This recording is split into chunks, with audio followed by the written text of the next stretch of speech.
I haven't heard you say a damn thing about the fact that we got a president of the United States killing American citizens. You say you care about the Constitution. We have a president of the United States right now who's asserting the right to execute American citizens.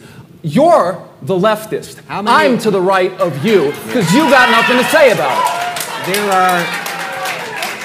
There are many. You're a hypocrite. You didn't say a damn thing about George Bush's deficits. Are you channeling Joe Biden? You have nothing to say. Back off. I am calling you out. All right. I'm calling you out, motherfucker, because you got nothing to say. Motherfucker. Yeah, that's right.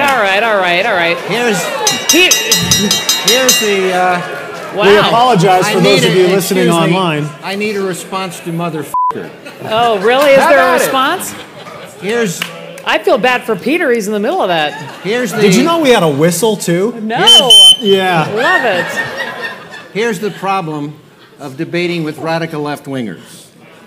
I would prefer to be called a conservative based I don't on give my a damn what you position on prefer civil to be liberties. called.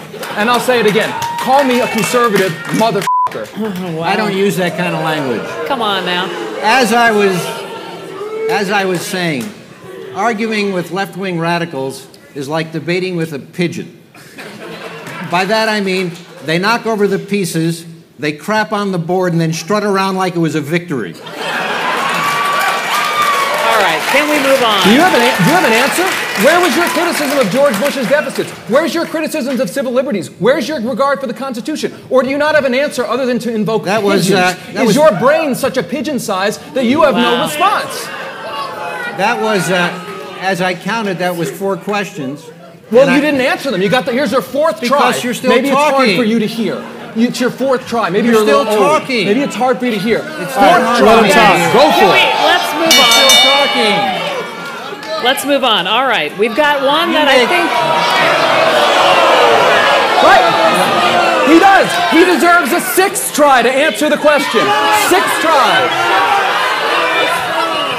All right, Mike, the people want you to answer. You make Norman Goldman sound reasonable. 7th try. Here's a 7th try. Do you have an answer, or haven't you heard? Yes, I do. Shut up, and I'll give you the answer. It's your floor. The 7th time. You've thrown so many out there. Let me take 1 or 2. Regarding the increase in federal spending while George Bush was president. Keep in mind he was only president, he wasn't king.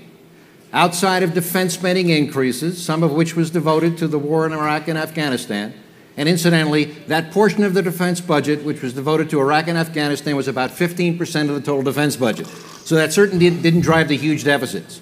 What drove the huge deficits is the problem that you guys touched on in the last segment, and that is entitlement programs on automatic pilot that grow every single year without the benefit of a new appropriation every year. That's Social Security and Medicare and Medicaid. And whoever the president was during George Bush's tenure would have had the same problem, which is why we have to get our hands on entitlement spending. That's what's driving us broke. 2/3 of government spending, federal government spending right now, is mandatory spending, some of which is interest on the debt, but most of which is entitlement spending.